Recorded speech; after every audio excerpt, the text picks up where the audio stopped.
Jadi dari 16 orang ini semua sama ditawarkan produk pengelolaan dana investasi di Sekuritas Philip yang dijalankan oleh Joska. Oke, dan semuanya apakah sama kondisinya rugi di saham LAK atau ada rugi di saham yang lain, Bu? Sama, hampir 100% itu dananya itu dibelikan saham LUCK. Total kerugian berapa, Bu, perkiraan, Bu? 16 orang ini sekitar 1,4 miliar.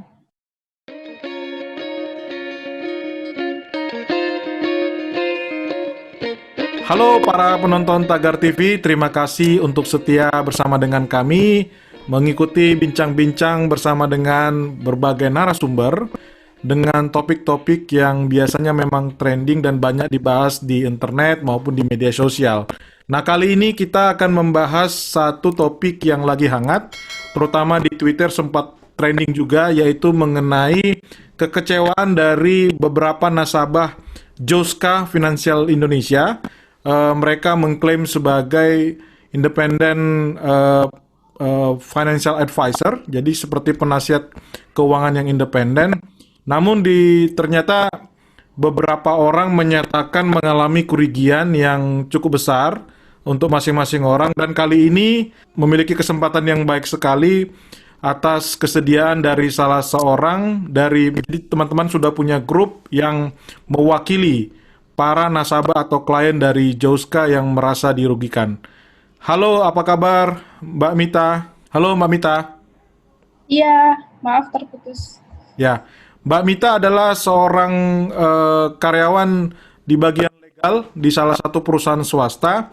Dan kita akan mulai bincang-bincangnya. Mbak Mita, mungkin saya mulai dulu dengan sebenarnya bagaimana awalnya Mbak Mita itu mengenal Joska dan kapan mulai bergabung sebagai kliennya, Mbak? Ya, pada pertengahan 2018 ya, saya ada follow akun Instagram Joska gitu. Nah, dari situ kemudian saya memang pada saat itu ada masalah finansial. Pada waktu itu saya mau melunasi KPR saya, tapi saya takut cash flow saya terganggu gitu loh. Kalau saya force ini semua untuk pelunasan KPR, nanti bagaimana? Sedangkan saya kan harus bayar pendidikan anak, ada tanggungan orang tua juga gitu ya untuk kebutuhan sehari-hari di rumah gitu. Nah, itu saya hubungilah mereka melalui email gitu bahwa saya ada masalah kondisi finansial seperti ini, bisa minta advice-nya enggak gitu. Kemudian mereka menawarkan untuk ada advisor-nya yang bisa menangani di Surabaya dan Malang. Kebetulan lokasi saya di Surabaya. Gitu. Kemudian kita entry meeting, dari situ di mapping lah kondisi keuangan saya. Jadi bukan cuman dia memapping masalah pelunasan KPR aja gitu. Jadi di mapping dana-dana saya ini ada di mana aja sih gitu.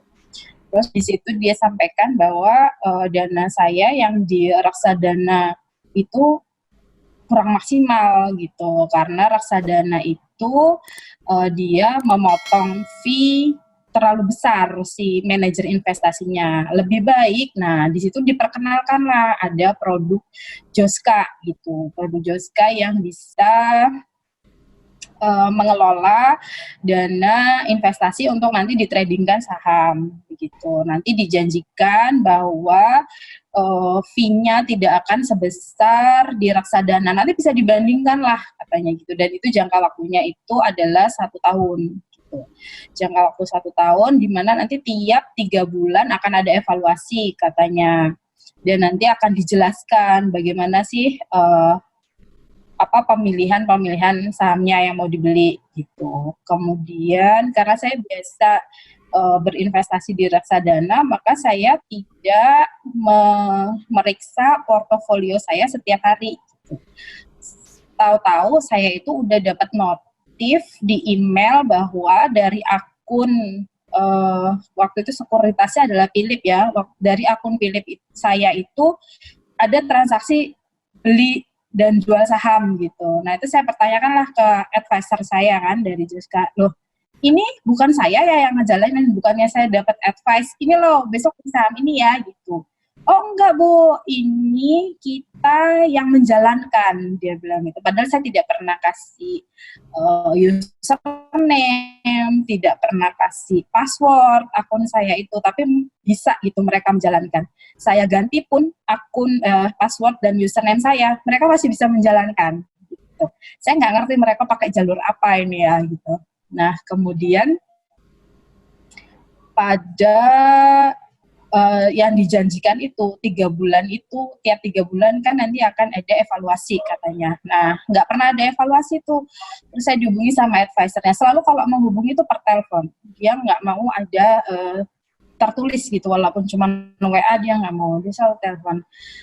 Gini Bu, sekarang nggak per 3 bulan katanya. Evaluasinya nanti akan di akhir masa kontrak. Bilang gitu. Oke, di akhir masa kontrak. Jadi ini aja udah nggak sesuai gitu ya dengan kontraknya.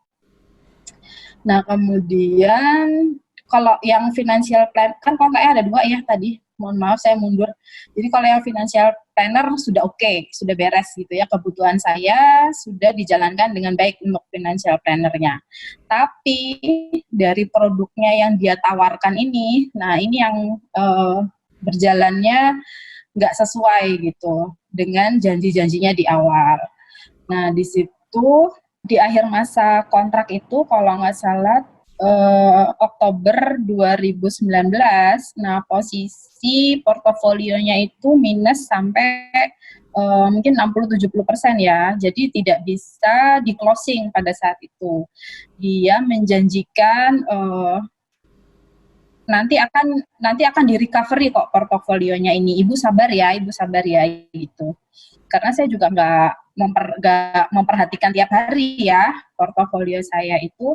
Kemudian saya baru mempertanyakan lagi di Februari. Di Februari itu saya pertanyakan, mereka tidak mau menjelaskan melalui WA. Kita kan punya WA grup ya dengan para advisor gitu, bahkan dengan ada Mas Akar juga di situ. Gitu. Yeah. Jadi mereka maunya mengundang saya untuk meeting, gitu, mengundang saya untuk meeting. Nah di situ 2 orang advisor itu menjanjikan kepada saya, mereka kita akan bikin amandemen untuk recovery ini, karena perjanjian kemarin udah berakhir kan, kita akan buat amandemennya, gitu. Kemudian saya menerima email sebuah surat pernyataan bahwa mereka akan memberikan bantuan. Mereka akan memberikan bantuan pemulihan portofolio saham saya. Nah itu saya nggak terima, karena kalau bantuan itu kayaknya saya itu kurang mampu gitu ya. Padahal mereka di sini saya meminta pertanggungjawaban gitu. Saya nggak mau bantuan, saya maunya pertanggungjawaban. Kemudian saya dihandle oleh advisor yang lain, namanya Julius Andre. Nah di situ saya di email lah, gitu. Di situ bentuk pertanggungjawaban portofolio investasi, tapi dengan PT Mahesa. Jadi Mahesa bla bla bla gitu ya, Mahesa apa. Nah di situ saya keberatan lagi. Saya tidak ada hubungan hukum dengan PT Mahesa ini. PT Mahesa ini siapa gitu. Saya terikat perjanjian tuh dengan Joska. Kemudian Joska itu ada lagi yang mengelola investasinya dengan Amarta Investa gitu. Kemudian kemarin yang berjanji bertanggung jawab ini adalah Joska, karena yang menjalankan trading di akun saya itu adalah Joska gitu, dan dia mau bertanggung jawab, tapi kok dengan PT Mahesa gitu. Saya keberatan gitu. Akhirnya kita deadlock di situ. Saya bilang saya tidak bisa lagi informal seperti ini. Oke, kita akan surat menyurat secara tertulis. Saya diundang untuk meeting, saya udah nggak mau lagi gitu. Di telepon sama Mas Akar pun sudah saya tolak gitu. Saya sudah capek lah kalau untuk turun langsung untuk telepon ibu juga sudah ya? Iya. Untuk berarti persoalan ini Mas Akar tahu banget berarti ya? Iya, dia tahu banget. Ibu tadi Bu Mita sempat menyatakan tadi dijanjikan ada standby buyer, maksudnya gimana tadi Bu? Nah, mereka itu menjelaskannya meeting online gitu. Kenapa saham ini jatuh segitu dalam itu nggak di-cut loss, karena mereka punya informasi dari orang dalam bahwa untuk saham LAK ini sudah ada standby buyer. yang akan membeli nilai saham per lembarnya itu 1.700 sampai 2.000. Sorry Bu, yang menyatakan itu siapa Bu? Yang apa? Yang menyatakan mereka sudah dapat informasi orang dalam dari LAK bahwa akan ada beli di harga 1.700 ke atas tadi siapa ya? Itu advisor Joska. Yang meeting dengan saya itu Syafira Al-Hadar ya, kalau nggak salah tuh Syafira. Gitu. Dia Nah, menyampaikan secara lisan gitu Bu, atau ada bukti tertulis? itu kita meeting online sih. Jadi tidak ada secara apa ya, paper atau apa gitu ya Bu ya? Paper nggak ada. Memang setelah saya pelajari, kejanggalannya yaitu selalu kalau penjelasan itu harus melalui telepon atau meeting online. Mereka tidak mau menjelaskan itu secara tertulis. Gitu. Itu aja sih. Oke Bu, sebelum itu kan tadi Ibu, mohon maaf nih agak lompat sedikit. Kita pengen bertahap supaya penonton juga paham betul apa masalahnya. Dari awal Ibu ikut sebagai nasabah, tadi kan Ibu bilang ada financial planningnya kan ya Bu, Ibu join ya. Itu kalau boleh di-share, Ibu bayar berapa Bu? Saya lupa kurang lebihnya itu ada belasan juta lah ya, belasan juta gitu. Dan itu pun ada proses tawar-penawar gitu. Dia memberikan proposal penawaran untuk menangani financial planner saya sekian. Nah itu masih saya minta tawar lagi. Akhirnya ketemulah kesepakatan kalau nggak salah 14 sampai 16 juta ya. Saya kurang ingat gitu. Ya. Tapi itu semua itu tertulis ya Bu ya, 14 sampai 16 juta tadi estimasi tadi. Bayarkan dan itu ada bukti semua. Ada. Kalau untuk financial planner-nya saya nggak ada masalah gitu. Dan itu pembayarannya pun ada bukti-buktinya, ada kontraknya juga ada gitu. Saya masalahnya adalah produk yang ditawarkan oleh advisor itu. Pada saat saya sudah menjadi klien, dia menawarkan produk dan ternyata produknya itu dia sendiri yang menjalankan gitu tanpa konfirmasi sama saya. Nah, disitulah letak konflik ini gitu. Oke Bu, pada waktu Ibu ditawarkan produk, ada pilihan atau hanya itu saja Bu? Hanya itu saja. Jadi dengan melihat kondisi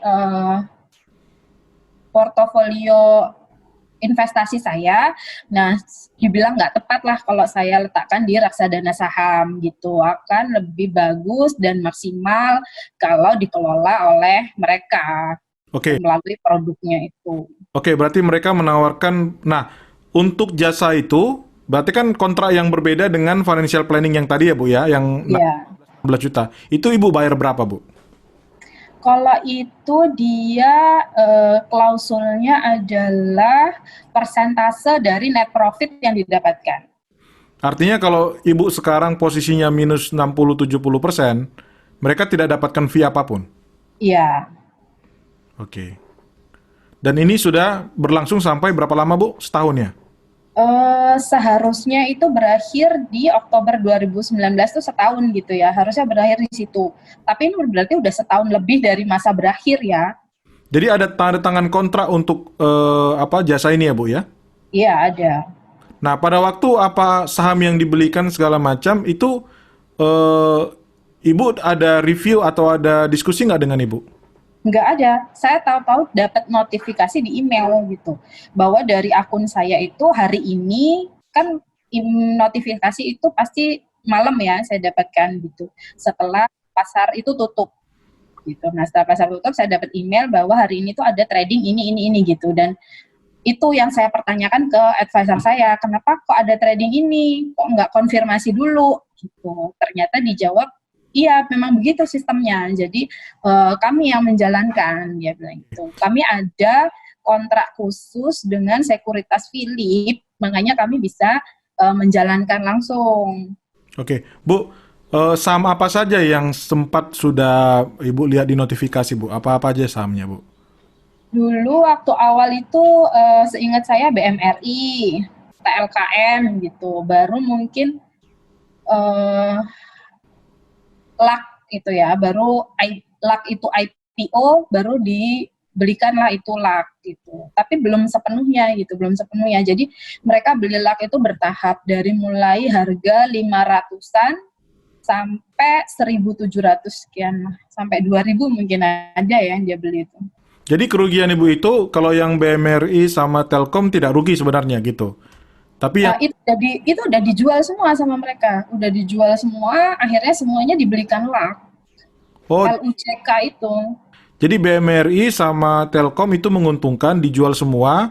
Terus untuk ketika dibeli lak itu langsung merugi semua gitu ya Bu? Kalau saya lihat historinya ya, saya kan nggak ngecek tiap hari gitu. Nggak semua trading harian mereka itu profit. Ada beberapa yang di cut loss gitu loh. Mereka rela cut loss karena kalau sudah melewati titik support gitu ya. Nah itu mereka cut loss gitu. Nah trading itu hasilnya semua dibelikan LUCK. Oke. Bu, berarti ini transaksinya harian ya Bu ya? Itu sangat aktif per hari gitu ya Bu? Atau cuma dibeli sekali sebulan atau 2 kali sebulan gitu Bu? Beberapa kali aja sih, sebulan nggak aktif juga sih. Oke. Bu, Ibu tadi bilang kalau dibelikan saham IPO LAK itu ya Bu ya? Ini kebetulan saya membuka di layar saya PT Sentral Mitra Informatika Tbk ya Bu ya? Iya. Jadi Ibu mulai IPO di November 2018 itu ikut ya Bu? Dibelikan ya Bu ya? Iya, itu kan mereka IPO itu ya di November 2018. Nah, itu bertahap lah belinya dari situ gitu. Sampai di 1.700 ya? Karena Ya, sampai di 1.700 di pertengahan tahun 2019 kalau nggak salah ya.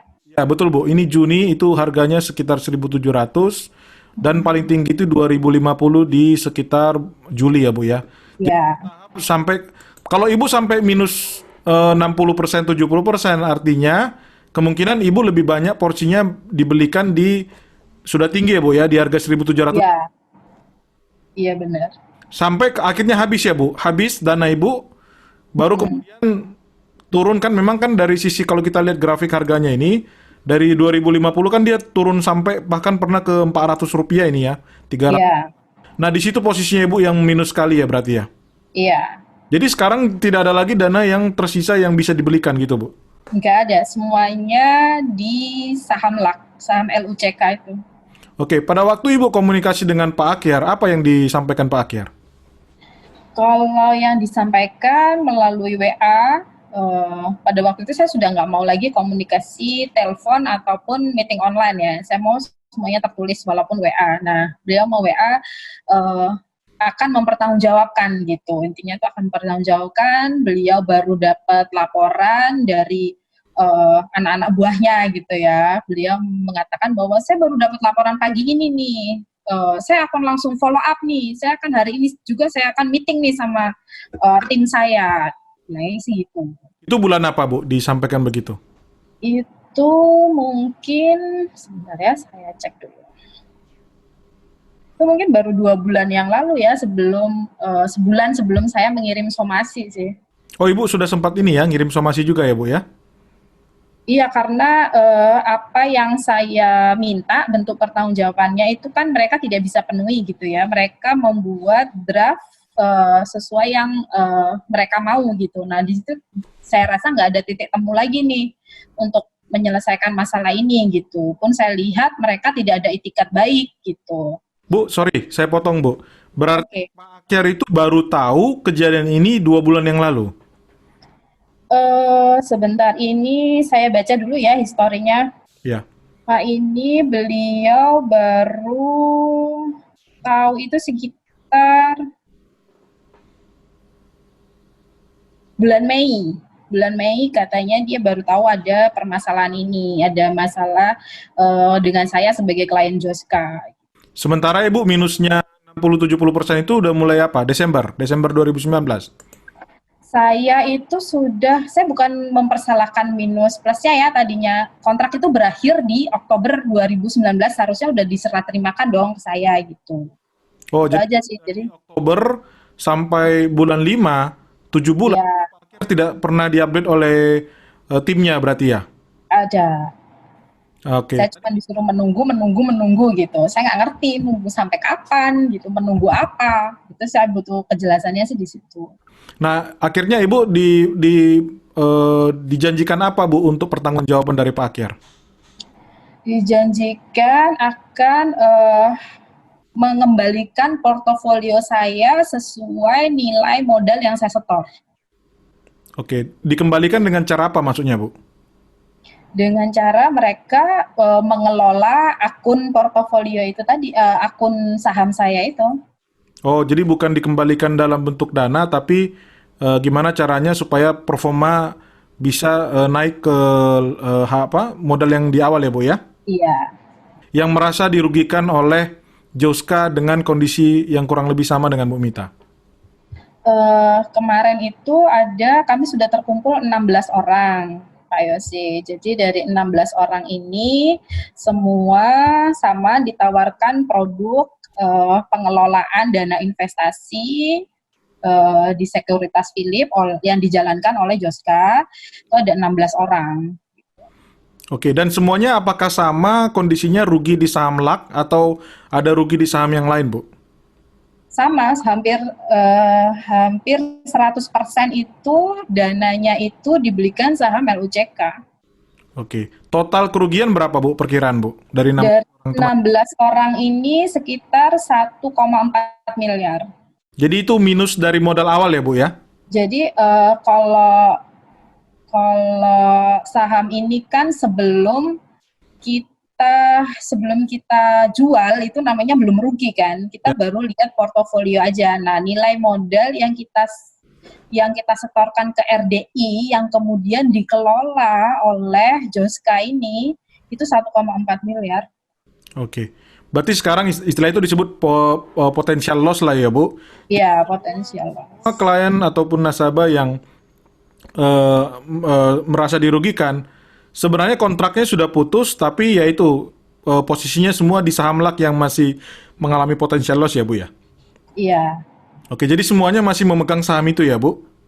Masih. Karena mohon maaf ini sampai kayak per hari ini kan saya lihat masih minus 3,8%. Saya kebetulan ini sekalian saya buka juga gitu ya. Artinya potensi lossnya semakin dalam lagi ya. Iya, semakin. Jika bulan 5 akan dikembalikan, sementara posisinya kan tidak bergerak juga ya, berarti malah makin dalam ya Bu ya. Iya. Oke. Bahkan waktu itu saya sudah meminta untuk karena pada saat itu IHSG lagi jatuh ya. Nah, itu dijual aja yang LAK. Dibelikan saham-saham yang lagi diskon ini loh, saya udah sampaikan gitu, dibelikan aja saham-saham yang sudah diskon ini gitu. Tapi kemudian itu tidak bisa diakomodir juga oleh Joska gitu, entah tidak bisa, entah tidak mau gitu ya. Oke.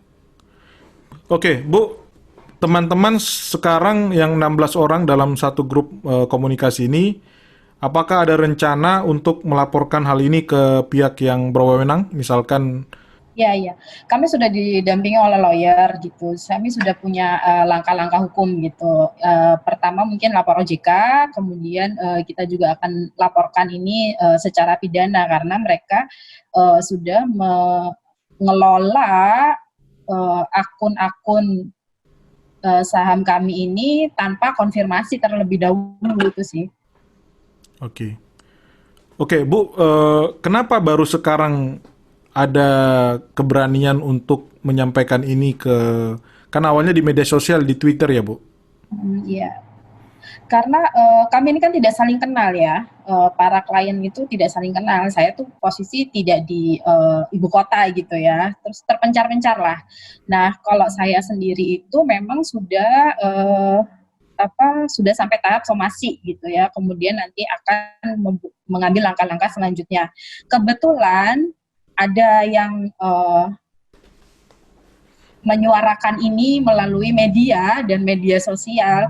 Nah, disitulah akhirnya kami bertemu dan berkumpul dan ternyata banyak gitu. Dan semuanya sama di saham LAK ya Bu ya, di saham ini? Ya. Ibu ada sempat baca pernyataan dari Pak Akyar di salah satu media mengenai kenapa mereka merekomendasikan saham LAK ini? Iya, saya baca itu. Itu pun itu Ya. juga yang disampaikan pada saat meeting online gitu dengan para advisor Joska. Sama, masih sama seperti itu memang yang mereka sampaikan. Oke, artinya apa Ibu puas dengan pernyataan itu? Eh, tentu saya merasa janggal ya gitu. Saya merasa janggal. Saya sudah sampaikan itu. Ada yang aneh ini karena kalau Joska ini kan membuka kelas Togasem ya. Jadi membuka kelas-kelas untuk kayak pendidikan, bukan pendidikan ya, kayak inilah kelas-kelas saham gitu ya. Nah di situ kan ada tuh prinsip-prinsipnya kapan kita harus jual, kapan kita harus beli, kapan kita harus cut loss, kapan kita harus keep, terus saham-saham apa sih yang bagus yang harus kita beli gitu. Nah itu semua itu itu LUCK itu nggak masuk gitu di saran-sarannya dia. Itu sih saya janggalnya. Itu Hmm. juga yang saya pertanyakan gitu. Akhirnya mereka mengakui bahwa iya kami memang ada kesalahan manajemen keuangan dalam mengelola porto klien-klien, tetapi kami tidak membelikan saham gorengan, tetapi LUCK ini bukan gorengan, ini fundamentalnya bagus, disampaikan seperti itu. Tapi saya tetap merasa janggal karena di kelas-kelas itu juga edukasi saham itu disampaikan begini loh saham yang fundamentalnya bagus gitu dan LUCK itu nggak masuk di situ. Jadi nggak sesuai antara yang dia edukasi dengan yang dia jalankan. Oke. Bu, tadi sempat Ibu menyatakan ada PT Amarta tadi Bu ya? Amarta Iya. yang juga mereka apa Bu? Mereka mengelola dana Ibu atau seperti apa Bu? Jadi pada saat saya tanda tangan kontrak financial planner dengan Joska, nah disitulah dia menawarkan ada produk pengelolaan dana investasi saham, jual beli saham dengan PT Amarta. Jadi dia yang memperkenalkan produk itu, saya yang tanda tangan kontrak dengan Amarta. Apa? Jadi seharusnya kalau sesuai kontrak ya, seharusnya yang mengelola dana saham saya itu adalah Amarta, bukan Joska. Kalau sesuai kontrak. Nah, PT Amarta ini hubungannya dengan Joska seperti apa Bu? Apakah pernah dijelaskan dari pihak konsultannya Joska? Kalau sesuai advisor saya pada waktu itu mengatakan bahwa ini Joska ini memiliki divisi investasi. Nah, inilah divisi investasinya dipegang oleh Amarta. Maksudnya anak perusahaan gitu Bu? Enggak, katanya sih kata advisor pada saat itu bagian gitu. Jadi ada satu divisi di dalamnya bagian investasi. Nah, itulah tapi dipegang sama si Amarta. Oke. Dari situ sih udah janggal juga sih sebenarnya ya, tapi saya dapat penjelasan itu memang setelah saya dapat notif-notif uh, jual beli email itu sih, baru saya pertanyakan dan akhirnya saya tahu itu diakui sebagai divisi investasinya Joska. Oke, Bu, Ibu disarankan membuka rekening sekuritasnya di mana Bu? Saya pada waktu itu cuma diminta data, jadi diminta data fotokopi KTP, diminta NPWP gitu ya. Kemudian lalu muncullah di e-banking Mandiri saya sudah ada RDI Mandiri gitu ya. Kemudian sudah nggak berapa lama kemudian ada email dari Philip Sekuritas bahwa saya sudah punya akun di Philip Sekuritas itu. Jadi saya tidak memilih sekuritasnya, saya tidak memilih banknya gitu. Oke, jadi ke 16 orang lainnya sama ya Bu? Apakah di Philip Sekuritas juga dibukakan akunnya berarti? Uh, dari 16 itu mungkin 15 ya di Philip Sekuritas. Jadi ada satu yang sudah dipindah gitu loh. Awalnya adalah Philip Sekuritas, kemudian dipindah gitu. Saya kurang tahu sekuritas apa pindahnya, tapi pindahnya itu pun setelah masalah dengan saham LUCK ini. Akhir-akhir ini terus dipindah sekuritas. Oke, jadi Ibu dalam artian ini tidak diberikan opsi sekuritas yang lain, tapi langsung data-data Ibu digunakan dan didaftarkan langsung ya Bu? Iya. Komunikasi, apa kelebihan dari sekuritas ini, apa yang menjadi alasan kenapa mereka membukakan rekening Ibu di Philips Sekuritas ya? Iya. Oke. Oke Bu, mungkin pertanyaan terakhir dari kami, dari Tagar. Apa mungkin pesan-pesan yang pertama Ibu bisa sampaikan kepada Joska sendiri? Yang kedua mungkin kepada otoritas setempat, mungkin mereka apa yang perlu mereka dengarkan dan mungkin Ibu bisa sampaikan. Dan yang terakhir mungkin kepada masyarakat, Bu. Saya orang awam tentang finansial gitu ya. Saya percaya sekali dengan pada waktu itu financial planner saya yaitu Joska gitu. Yang ternyata malah memberikan advice yang tidak sesuai gitu. Ini yang saya sayangkan gitu. Sayang sekali. Saya pada waktu itu berharap sekali setelah mengikuti Instagramnya, mengikuti Jet Talks gitu ya. Saya kira wah ini adalah financial planner yang berintegritas nih. Saya mau jadi kliennya gitu. Itu yang saya sayangkan gitu ya. Padahal mereka tuh bisa saja menjadi perusahaan yang sangat besar gitu dengan nama besarnya ini di kalangan milenial. Itu sih saya sayangkan kepada Joska. Kalau untuk OJK sih kalau financial planner ini kan tidak ada di bawah OJK ya, dan tidak ada di bawah lembaga apapun. Ini sih yang bahayanya gitu. Ada sebuah profesi yang tidak ada